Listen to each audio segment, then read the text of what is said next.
moving.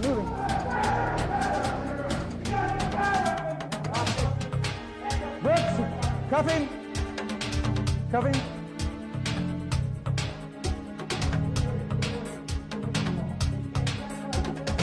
The mindset for this course and this type of training is that you want to provide a platform or a medium for force-on-force training. Now the problem is you come into my house, threaten my daughter, or my son, or my wife, I'm not going to be in a real friendly mind.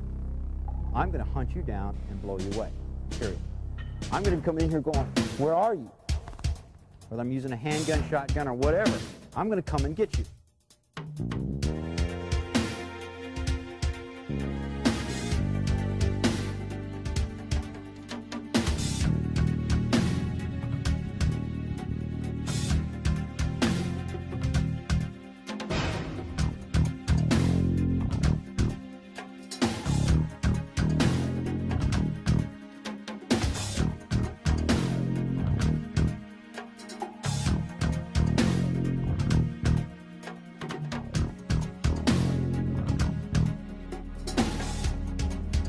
I need to be able to get my weapon to bear on a threat no matter which direction, which way it's coming from, no matter where, and unexpected or not, I have to have that weapon ready to go.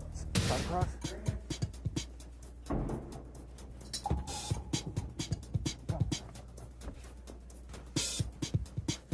If you're being trained at a shooting range, they teach you how to shoot paper. How many people have you ever read in the newspaper somebody's been attacked by a piece of paper? Violence does not play prejudice. It does not just attack poor. It does not attack rich. It does not attack just college students. It doesn't just attack old people. It attacks everybody. SWAT team members work drugs as well as crimes of violence. I'm a firm believer that if you're shot, you're not dead. And if you're dead, you don't know it.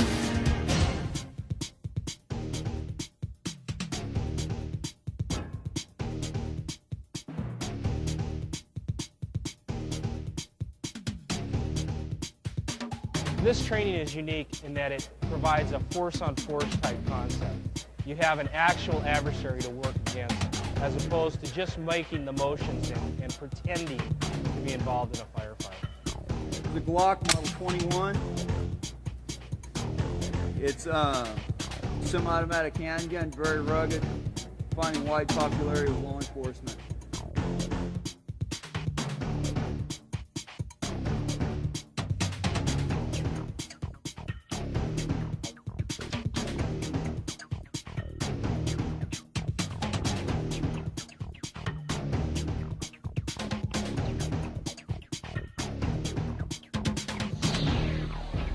There's a lot of questions that aren't answered when you just buy a firearm.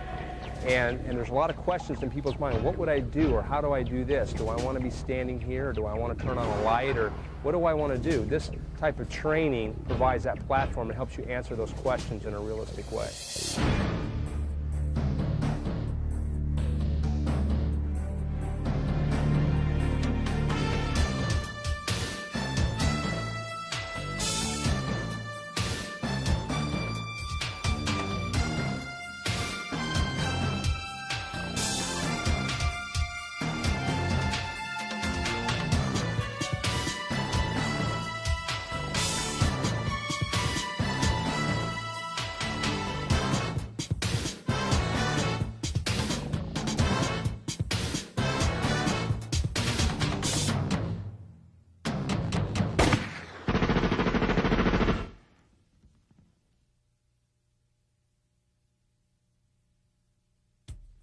My mindset for this course is very much similar to the mindset that I have when I'm on patrol. I have to concentrate on what's going to happen next, what my reactions are going to be, and where I'm going to move as I react. The mindset you need to have is that you have to have an open mind to new concepts and absorb new ideas. The mindset for this program that you have to have is you have to have a mindset that's prepared for making mistakes. You're going to get in situations that are sometimes out of control. And in that time frame, your body and your mind is reacting to things as it's not used to reacting. So your mindset has to be willing to accept the fact that you're going to make mistakes, and you put put away your ego for this time frame so that your mind and your body can learn what it needs to do to correct the mistakes it's going to make, because you're going to be under duress. We're going to put things right in your face. There's going to be things shot at you. There's going to be decisions you have to make in a split second, and you just have to be able to make them, but you also have to accept that sometimes you're just going to screw it up. And so you have to have that mindset to, go for it. The first step we have to do is get ourselves in control. That starts what we call the shooting platform. Okay, essentially, the lower body is going to be the suspension system, because we know through trial and error that moving targets are much more difficult to engage than static, hiding type targets. We want to be able to move and present a real difficult target to anyone who might be trying to engage us. Okay, so that's essential. We got to be balanced. We got to move. We've got a suspension system down here. Ideally, we want to be able to move and keep the upper body fairly calm and steady, because we already have enough factors we're taking into consideration. We don't want to be erratically moving the upper body. Your head is relatively heavy. It's like a bowling ball, essentially. It's about how heavy it is. And if right at the moment that we're having to make a critical decision, we're moving everything around erratically, we're not efficient, and it makes it difficult to actually do what we need to do, and that's fire the weapon at our opponent. You guys will find yourself in areas that there is no cover, there's no place to go, you're just caught out in the open, and the best thing you can do is maintain a shooting platform. Okay, so I want to be on balance, okay? My finger is off the trigger, if you notice that, and I'll discuss that a little bit more. I want to, whatever the weapon may be, a shotgun, a submachine gun, it doesn't matter. I want to get a nice, good stock weld right here. I want to get nice and tight, so when I raise the weapon, all I need to do is lock it up to my cheek, and I'm looking right down the barrel, right through the sights. A lot of guys will ask me, hey, what's the deal on the trigger finger? Should I keep it on, keep it off? If you go ahead and put your finger on the trigger, and you know you're under duress, and all of a sudden you see movement out in the dark, Pat, what are we going to get? What's going to happen when your finger's hanging on the trigger there? Okay, you're just going to pull the trigger. You got your own guy in front of you, bad news, obviously. Okay? You may prematurely give away your position. A lot of reasons why we don't want to do that. It's unsafe, it's not tactical, it doesn't do us any good. So what I want to do is, while I'm orienting, while I'm just deciding to do it, and I realize I have a threat, I have plenty of time to get that finger on the trigger. It will never be waiting for you. Or you'll never be waiting for your trigger finger, I should say. It'll always be there. We want to develop that habit. And you'll see us go through the drills, and if I catch you with your finger on the trigger, I'll remind you to get your finger off the trigger until you have a definite threat in front of you. All right? And we'll talk about the movement. Essentially what I want you to do is I want you to move real smooth, and I want you to wait, get your foot on your back foot, your weight on your back foot, place the front foot, and then transfer the weight. And there's kind of a nice smooth shuffle that goes on here where I'm just nice and smooth, and I'm not running. If you run with a weapon, what's going to happen with your head? It's going to be very difficult to acquire a target. In CQB, there's very, very few times when you need to be running. There are some, but as a rule, if you're running, you're probably wrong and you're probably out of control. I need to be able to get my weapon to bear on a threat, no matter which direction, which way it's coming from, no matter where, and unexpected or not, I have to have that weapon ready to go. Some things that aren't the shooting platform. This is not the shooting platform. Weapon off the shoulder. Down here too low, finger on the trigger, real tight motion, real tight muscular contraction. I don't want to do that. I want to be loose and I want to be balanced. All right, loose and balanced, because that's the way your body functions best. You talk to any athlete in any sport, and they're very smooth. Okay, same thing when we're working the shooting platform.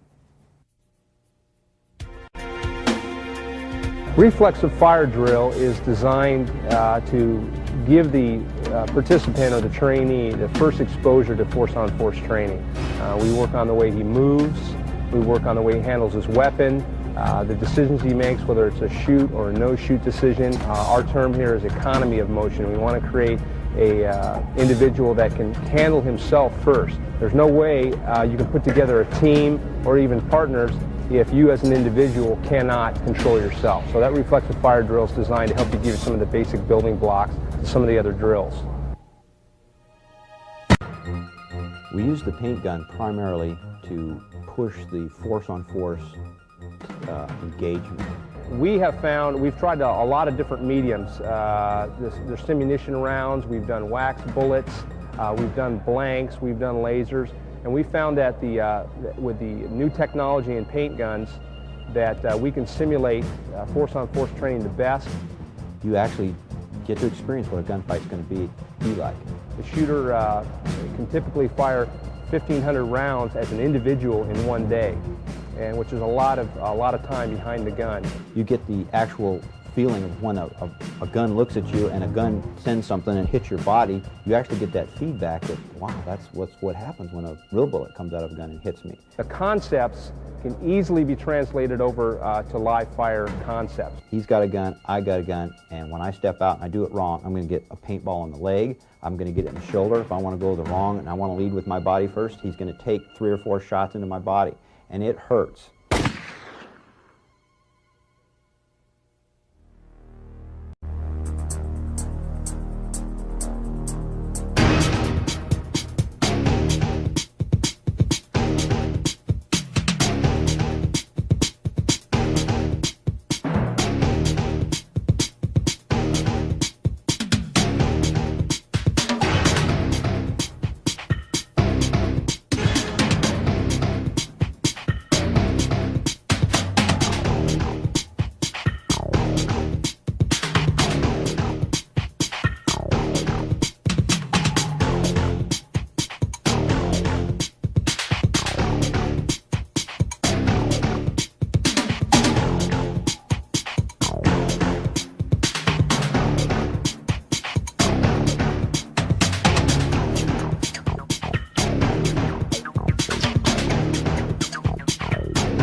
We use vehicles in our training.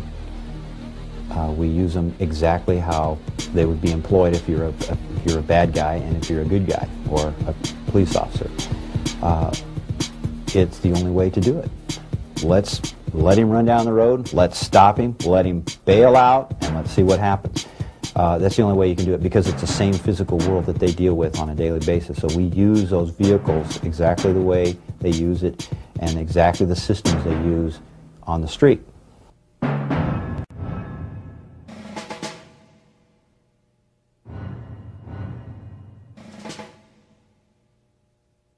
Our cornering techniques are designed to teach the individual the dynamics of what a building is all about.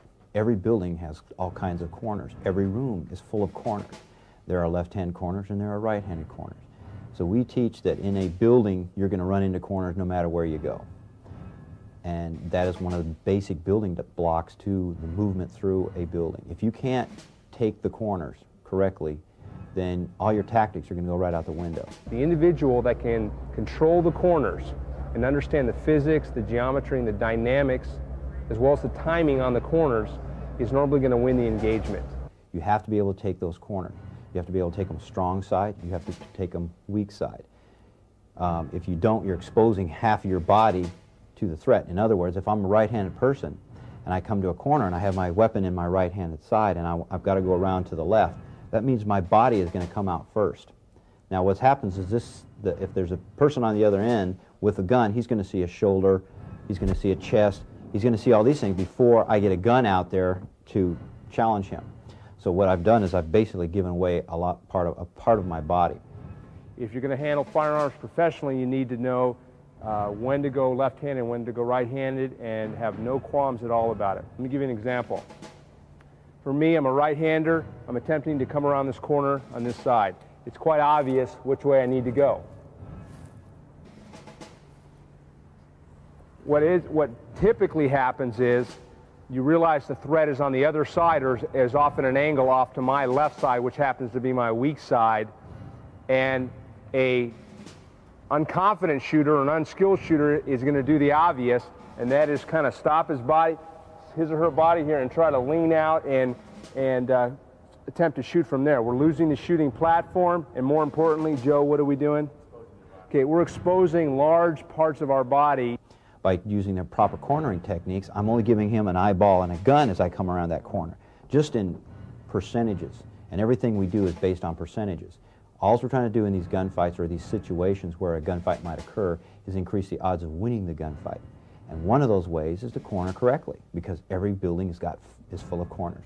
So if we corner our strong side and our weak side, in our position, in our school, we don't have a strong side and a weak side. We just have a left-hand side and we have a right-hand side. Let the bad guy have a weak side. We can use that against him later on. So we want to be able to corner, and so every time we come around a corner, all the bad guy has to shoot at is your eyeball and a gun. He is immediately faced with a threat, and that is your gun. If I lead with my body part, I am not threatening the bad person or the bad guy at all. All he's seeing is a body. That for bad guys, they don't have rules. If they know there's a security team in their building, or there's a SWAT team or a Special Forces team in their building or in their complex, they get to shoot at anything they want. There's no rules for them. So if you want to give them part of your body first, they'll take it. So cornering techniques teaches those people the vulnerability they have in a room or in a building if they don't do it correctly. That's what brings us next to the barricades. The barricades are another tool that we can use, but it's also a tool we can misuse. And we've also found in a lot of our training, these things become what we call magnets, okay? And they just, for some reason, when the bullets start flying or the paintballs start flying, people just suck into those things, okay? Now the problem you have when you get sucked into those things, I can't employ any of my tactical tools. And it usually looks like this. They look like John Wayne going out here. As soon as them things start flying in the air, they turn into what Pee Wee Herman's, okay? You see this number out here, they're boom, boom. The magnet gets them, okay? And here they're locked in to the barricade. Can I observe anything from here? What can I do with my gun from here? Not a whole lot. What we'll see a lot of, though, is they want to observe, so they do. They observe, okay? Now, what do I look like to him? Another melon, okay? And we got another target sitting here, okay? So what can I do to kind of make him under duress? What can I do to him? Shooting platform, okay? By putting this gun in his face, what does that do to him? Puts him under duress. How many people, when you point something at them, just take a rubber band, walk up to somebody, take a rubber band, go point that rubber band at them. Watch what they do. Okay? A rubber band will make you do all kinds of things. Well, imagine a real gun pointed at you. Causes you to do all kinds of weird things. I know, because I've done all kinds of new dances when people point guns at me. Okay? So that's what we're trying to do to him. That's why we want to have that shooting platform, and that's why when we use cover or a barricade, we want to use it right. Okay? What we found is we get away from this barricade. We get away from it. Why? Because I can't use this. Okay? I can't use my major tool here. So I want to get away from this barricade. I got my shooting platform. The gun is down, so I'm in the observation mode right here. I'm looking at what's going on. If I see him, that's all I got to do. There he is. Bang. Okay?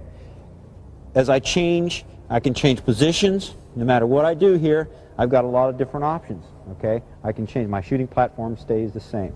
I'm using my barricade as cover. I'm allowing myself to see. I'm using it for protection.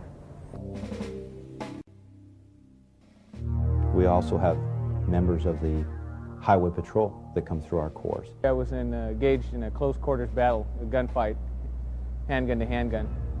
It resulted from a high-speed stop during the dark hours, and two occupants. I took one out, got him out at gunpoint, handcuffed and searched that individual, and the second person I got out, and a struggle ensued, and it turned into a gunfight. He actually dry fired twice on me because a round was not chambered, and I lost my footing, actually went down to the ground, and from the ground I discharged 8 rounds and hit the suspect 5 times. They are very talented individuals who are very sincere about what they're doing. The weapon that was used was a 3rd generation Smith & Wesson, and it was fully loaded on the magazine. One was not chambered, and the suspect actually had the gun on me on the ground. While I was on the ground, I anticipated taking gunfire at that point, but no gunfire came from that suspect's weapon. This was all within seconds. Within seconds, I had mine out and discharged 8 rounds hit him 8 times, or 5 times. And they're faced out there every day with the real-world situation. The suspect's gun did not fire because one was not chambered. The magazine was loaded. The gun was fully operational, but one was not chambered. They don't know when they walk up to a car on a routine stop whether the guy's going to pop out and start shooting at them. If I had to take this scenario and do it all over again, would be to actually engage the hostile, go right towards the threat. I was moving away from the threat when this incident occurred. Having the training I've had now from combative concepts, I'd have went right towards him. I'd have taken the fight away as quick as I could, instead of giving him that time and distance to react. This is a fear that they have. This is a consideration they have to deal with constantly. Okay, the scenario in a little more detail. I can't go into too much detail because I'm still under my department. However, it was a high-speed stop. This vehicle had 2 occupants. I was actually entering the freeway. The vehicle passed over 100 miles an hour. I had to accelerate, get on the radio, and notify a radio that I was actually engaged in trying to overtake a high-speed vehicle. I caught up to the vehicle, made the stop because of the hours of the night and just a sixth sense that I had. I chose to get these people out at gunpoint, and one person complied. The driver was real compliant. I got him out. There was no problem. And the other person, I had him get out, but he wouldn't. He wasn't complying with a lot of commands. He was trying to divert my attention towards a language barrier, which there was no language barrier because I'm bilingual to an extent. And when I went to actually put a control hold on this one individual, the one individual that I shot, when I went to put a control hold on him and put him under arrest, that's when the struggle ensued. He turned. When he turned, I took that momentum and started walking backwards from him. Then as I was walking backwards, I lost my footing on the side of the road, which was a little raised berm.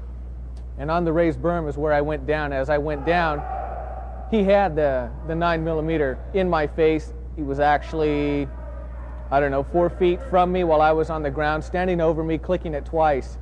As he was clicking it twice, I was bringing mine out, anticipating gunfire. And then I took mine out and discharged the rounds and just focused in on front sights and took him out that way. And the threat can attack anytime they want. They have to wait until the threat attacks. I realized the situation was going to turn into a close quarters battle situation when the suspect actually resisted the arrest and was turning, digging into the waistband. At that point there, I had a real strong feeling what he was grabbing was the gun, not a knife. But feeling of disbelief was a factor in this situation as well. And I was reacting, and once he turned around, he had the gun. As I was pulling mine out, I went down. I realized at that point, when he turned and was digging into his waistband with his back turned to me, that this was going to turn into a close quarters battle. So our whole design purpose is to get them prepared for these situations before they actually get in them.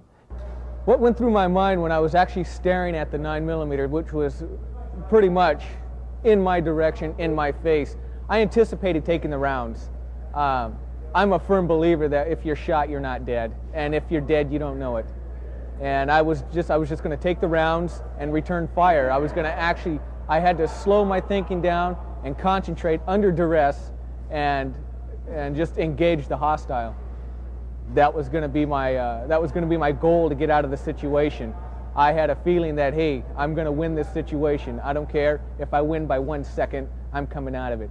There's no way I'm dying here. Not on the side of the road. They need that response. They need to know how it works. They need to see a guy come out of a car and shoot at them. They need to see what that looks like. What I saw of the suspect once I put him under duress was he was retreating. He was starting to fumble with the weapon, trying to chamber the round. He lost concentration on me, lost concentration on the weapon, and at that point I had him under fire. And as he went under fire, 2 of the hits were non-survivable. One was through the heart, and one was through the head. Some of the others just broke bones and tore flesh. And this person here just could not function under the duress. I actually stayed calm, even though I was anticipating gunfire, and even though no gunfire came my direction, I anticipated it and actually put myself in that mindset of take rounds and return fire. They need to see what it looks like when two guys bail out of a car. What are some of the signs? What I can do to counter these things? A reason why I won this close quarters battle was because of mindset. Mindset had a very important role in surviving the incident. I was determined to make it out. I had a strong determination to get out of it. I was going to get shot, and I was going to live with that. That's fine. Shoot me, but you better kill me within seconds, because it's 9mm is just not going to take me out, and if it does, I'm not going to know it. My mindset to survive at that point was very very important. Do I need to just duck and run? Is that the answer?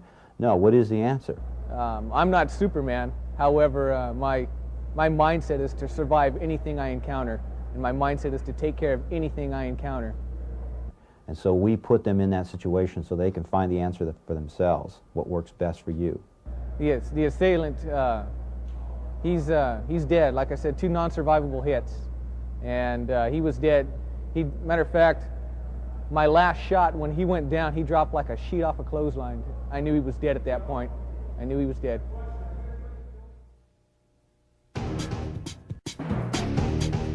Okay, here we have a variety of weapons used by law enforcement and military entry teams. Start with one of the more common. This is a Heckler & Koch MP5. It's a 9mm fully automatic select fire weapon. It has a Surefire 6-volt light mounted on it and the fixed stock.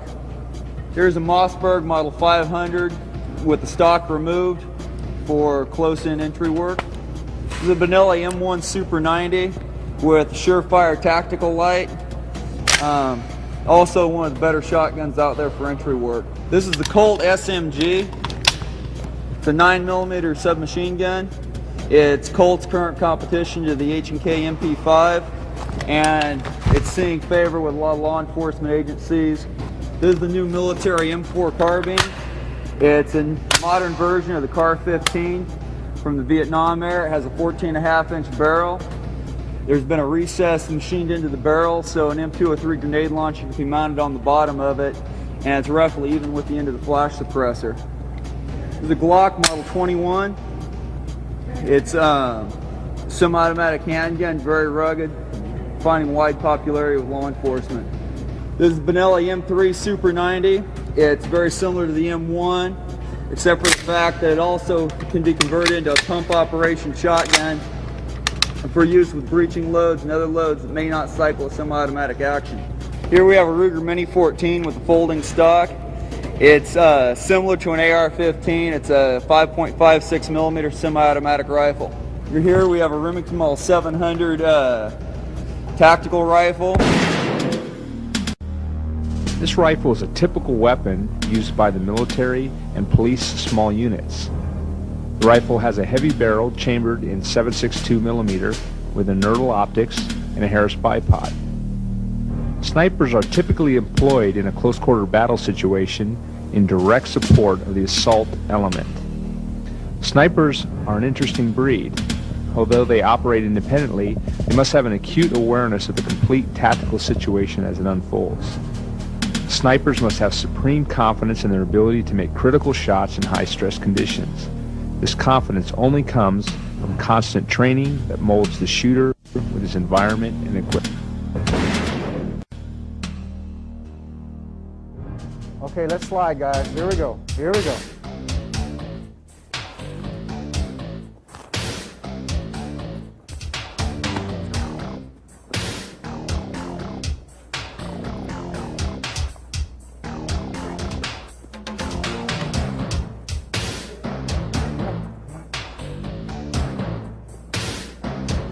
Slide across.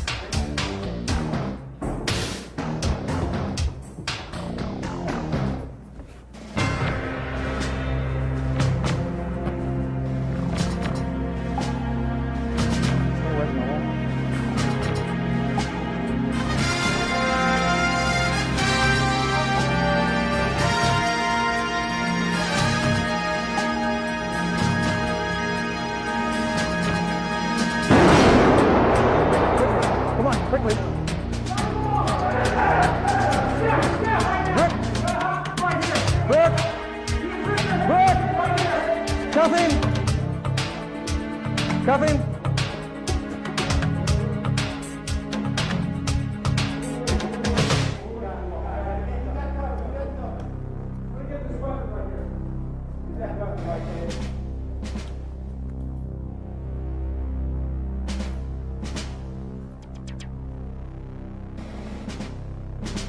We use videotape in our course to replay the events of a room entry or cornering technique or any one of our drills. What the video does is it allows the student to look at himself. See, you can be critiqued all day long, but sometimes you don't understand what I mean. The videotape helps you sit there and look at yourself on camera and you go, whoa, okay, that's what you mean. I went into that room and I ducked, I can't believe I did that. Or the guy came around the corner and I turned my back, no wonder he shot me. And so with the video replay, it's a great tool for the student because really he's the one that's correcting all these things. All we do is our channeling or trying to coach him in the direction that he really wants to go in the first place. He wants to be able to corner. He wants to be able to take down a threat if a threat materializes. And that is his total motivation. And nobody is more dedicated to that than the student because he does not like getting shot. He does not want to lose these confrontations. The paintball makes him realize that this is reality. I have to know how to do this. So he, with the videotape, gets to look at himself on videotape and go, wow, okay, that's a mistake I made. We also have used the videotape when we do our dynamic entries because as a lane grader or as a coach, I can't see everything that goes on. We come back at the videotape later on, we go, oh, wow, okay, now. And we can stop frame it. We go, okay, now look when you came in the room here. We can diagnose every little step of the way of what they did wrong, because this increases the learning process. As they're sitting there, that's where they're learning. The next time they do that room entry, they're starting to become more and more aware. Each time they do the room entry, they have a visual replay of what they did. Now let's look at this from the top. Notice how the point man will engage his first threat. As the rest of the team slides up, they slide in a good shooting platform as they move to the doors. They use a cornering technique as they move around those corners and up to those doors. Even though it's a doorway, it's still a corner. Constantly you see them working as pairs as they line up at the doors, preparing for the entry. They never let one guy by themselves. They're always working as pairs, working their way into a room as partners. That's one of the biggest keys. Moving, moving, moving.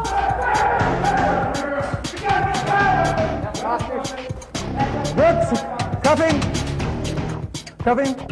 These drills will flow easily when you do it dry without any threats that are actually shooting back. But as soon as you start throwing actual threats in there, you'll start seeing a lot of these mistakes come out. That's where we get a good use of video replay that will show us the mistakes that we see as team members are breaking down and making the mistakes under the duress of actually engaging a threat. What you're viewing here is a team in training.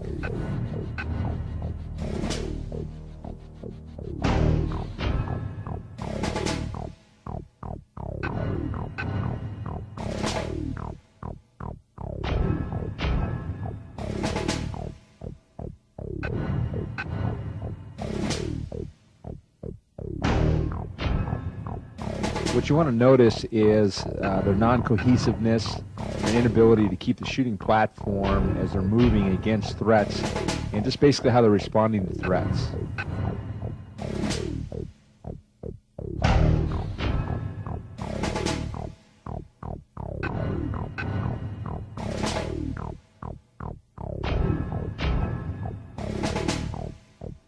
They have difficulty moving together as partners.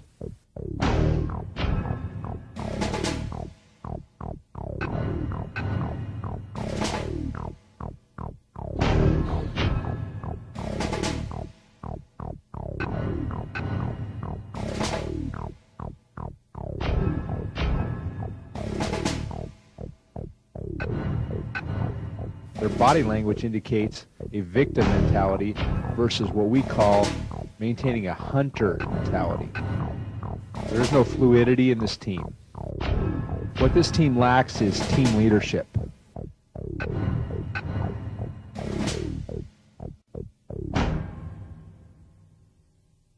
We have ex-Vietnam veterans, SEAL team veterans, who take our course. I made three trips. I made 3 tours to Vietnam.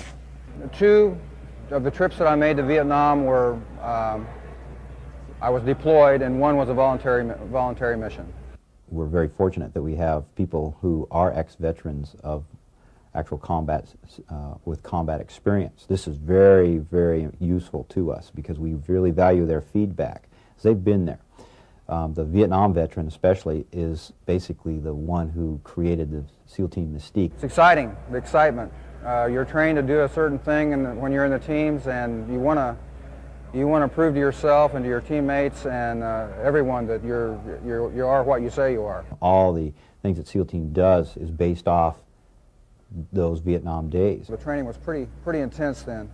I've heard that it's much more intense than the newer classes, but that's hearsay. I really don't know. I think during the entire Hell Week phase, I got about an hour and 45 minutes sleep for the entire amount. So the hardest part definitely has to be the lack of sleep. Your mind starts playing tricks on you when you haven't slept over a long period of time. People see caterpillars and various and sundry things that you would never even imagine when their mind starts to go. So pretty much the cat naps through the entire 7 weeks. We never were allowed to sleep, per se. We would go to the barracks, get in our racks, and be in our racks for approximately 5 to 10 minutes, and then the cherry bombs and M80s would go off, and the trash cans and all that noise, and we'd find ourselves out on the cold Marston matting in the middle of the morning, being hosed down naked almost every night. So no sleep. When we have somebody who's an ex-vet that comes through our course, we just really value his input. They've got some great men coming through the teams, and as usual, they're the best in the world. Because they've been there, they can say, this is great training, this would have helped me in Vietnam, or this is going to help me in future engagements that I may be involved with. In 1962, when I first joined, Vietnam was not an element at that time. But as soon as I heard about it, I was ready. We were all ready. We worked out of Olongapo, Philippines, and then a secondary base in Da Nang.